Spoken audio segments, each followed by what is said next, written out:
पंडित जी के घर के ठीक बाहर एक आम का पेड़ है। ये पेड़ उन्होंने ही लगाया था। शहर की सबसे बड़ी नर्सरी से इसके पौधे खरीद कर लाए थे। बताया गया था कि ये हाइब्रिड किस्म का आम है। ना इसका पेड़ ज्यादा ऊंचा जाएगा, ना बहुत फैलेगा और फल भी खूब देगा। यही सब बातें सुनकर पंडित जी पौधा ले आए थे। बड़े प्यार से लगाया, सींचते रहे, खाद मिट्टी का पूरा ध्यान रखते रहे। पौधा पेड़ बना और बढ़ता रहा। बढ़ते बढ़ते अच्छा खासा पेड़ बन गया। उसका फैलाव देखकर वो हाइब्रिड वाली बात तो साफ झूठी लगती है। और फल भी अपनी मर्जी से देता है, कभी 1 साल बाद तो कभी 2 साल बाद। सरला जी मजाक में कहती हैं कि इसका नाम मनमौजी रख देना चाहिए।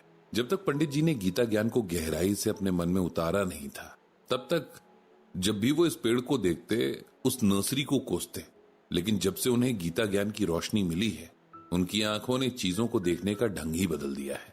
अब उन्हें पता है कि दुनिया में कुछ भी उनकी एक्सपेक्टेशंस के हिसाब से नहीं होगा। हर किसी के अपने कर्म और उनसे बना भाग्य है। सब कुछ उसी हिसाब से होगा। अब वे सोचते हैं कि काश ये समझ पहले होती तो जिंदगी में कितने दुखों से बचा जा सकता था, और कितनों को ही दुख देने से भी। उन्हें वो दिन याद आ गए जब उन्हें गीता ज्ञान के बारे में न तो कुछ पता था, न जानने की दिलचस्पी ही थी। उनके कॉलेज के दिन थे। घर की फाइनेंशियल कंडीशन कुछ खास अच्छी नहीं थी। घर वाले पढ़ा पा रहे थे, यही बहुत था। बाकी चीजें जैसे घूमना फिरना, फैशन ट्रेंड में चल रहे कपड़े खरीद कर पहनना या दूसरे शौक पालना, ये सब उनके लिए सपनों की बातें थी, क्योंकि इसमें पैसा लगता है जो सिर्फ कॉलेज और बुक्स के लिए ही उन्हें मिलता था। तब बहुत सारे कॉलेज जाने वाले बच्चों की तरह पंडित जी ने भी छोटी क्लासेस के बच्चों को ट्यूशन पढ़ाने की सोची, ताकि थोड़ी बहुत पॉकेट मनी मिल जाए। उन दिनों ट्यूशन फी भी सैलरीज की तरह बहुत कम हुआ करती थी।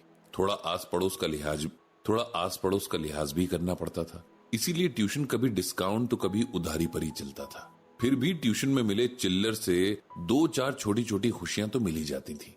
पंडित जी को जो पहला ट्यूशन मिला था वो उन्हें जिंदगी भर याद रहा। बच्चे का नाम था अमन और वो 5th क्लास में पढ़ता था। रिच फैमिली बैकग्राउंड से होने के कारण अमन हर चीज को ग्रांटेड लेता था। उसके पेरेंट्स ने उसके लिए किसी चीज की कोई कमी नहीं की थी। वो जो मांगता उसे मिल जाता। लेकिन वो लोग ये भूल गए थे कि जिंदगी में सब कुछ वो अमन के लिए नहीं ला सकते। कुछ कामों में उसे खुद भी मेहनत करनी पड़ेगी। पढ़ाई भी उन्हीं में से एक थी। जब स्कूल में उसकी परफॉर्मेंस साल दर साल खराब होने लगी, तब उसके पेरेंट्स ने उसके लिए ट्यूशन ढूंढना शुरू किया। पता नहीं किसने उन्हें आज के पंडित जी और तब के बृजभूषण जी के बारे में बताया, और वो लोग अमन को उनके घर लेकर पहुंच गए। अमन दिल का बहुत अच्छा था, साफ और ईमानदार। अपनी गलतियों पर भी झूठ नहीं बोलता था। पंडित जी ने उसके माँ बाप की सब बातें सुनी और उन्हें भरोसा दिलाया कि वो अमन को स्टडीज में बेटर बना देगा। कम से कम इतना तो कर ही देगा कि उन्हें उसके मार्क्स देखकर शर्मिंदगी न झेलनी पड़े। अब जोश जोश में कह तो दिया, लेकिन अमन को पढ़ाना तो दूर, उसे एक जगह सीधा बैठाना भी बहुत बड़ी महाभारत थी। हर 5 मिनट में उसे पानी पीना होता था और हर 10 मिनट में उसे वॉशरूम जाना होता था।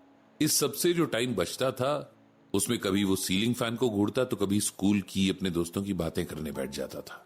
पूरे 2 हफ्तों तक ये प्रोग्राम चलता रहा और आखिर में पंडित जी ने तंग आकर उससे पूछ ही लिया कि आखिर वो चाहता क्या है। क्या वो पढ़ाई की तरफ ध्यान नहीं देता?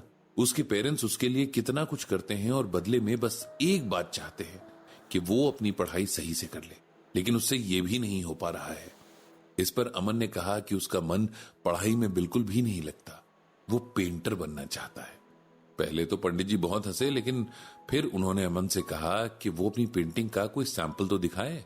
अमन ने उसके बाद जो ड्राइंग बनाई, उसे देखकर पंडित जी की आंखें खुली की खुली रह गईं। वो ड्राइंग में बहुत टैलेंटेड था और अगर उस पर थोड़ी मेहनत की जाती तो वो उसे बहुत अच्छा कर सकता था। पंडित जी ने उसके पेरेंट्स को इस बारे में बताया तो उन्होंने कहा कि वो इस बारे में जानते हैं, लेकिन उन्हें इससे कोई मतलब नहीं है। उन्हें बच्चे को पढ़ाई में आगे बढ़ते देखना है। इस बात से पंडित जी बहुत निराश हुए। उन्हें लगा था कि अमन के पेरेंट्स उसे एनकरेज करेंगे, उसके टैलेंट को समझेंगे, सबसे जरूरी ये कि अपने बच्चे को समझेंगे। लेकिन ऐसा नहीं हुआ। वो भी उन्हीं टिपिकल पेरेंट्स की तरह निकले जिनके लिए उनके बच्चे की मार्कशीट के मार्क्स उसके चेहरे की स्माइल से बढ़कर थे।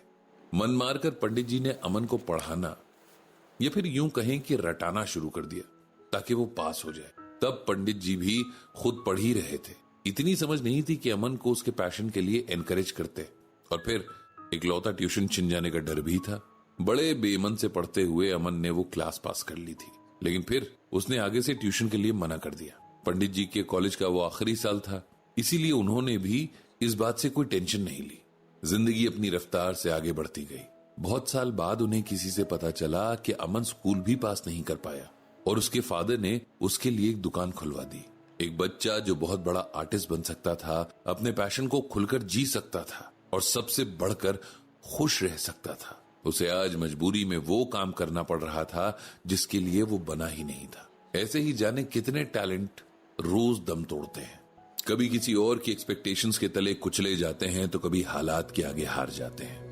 ये सब सोचते हुए पंडित जी को श्रीमद् भागवत गीता का ये श्लोक याद आ गया था। न बुद्धि भेदम जनयेद ज्ञानाम कर्मम संगिनाम जोशियेत सर्व कर्माणि विद्वान युक्तः समाचरन।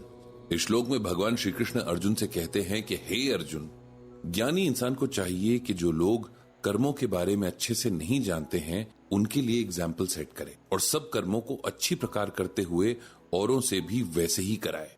सिंपल वर्ड्स में कहें तो इंसान के जीवन में कंपटीशन का दौर है, यहाँ सब आगे निकलना चाहते हैं।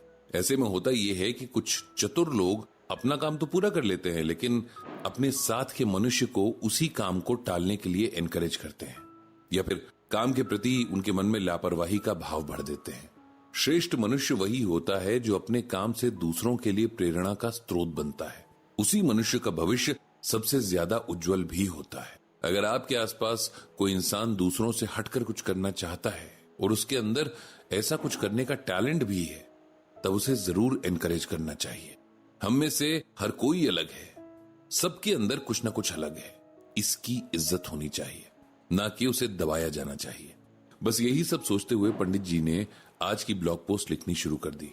आज वे गीता ज्ञान के जरिए रीडर्स, खासकर पेरेंट्स को ये मैसेज देना चाहते थे कि उन्हें अपने बच्चों को भेड़चाल में झोंकने के बजाय उनकी कैपेसिटी और कैपेबिलिटी देखकर जो उनका मन करे वो करने देना चाहिए। पोस्ट शुरू करने से पहले उन्होंने भगवान श्री कृष्ण से प्रार्थना की कि वे सबको सद्बुद्धि दें।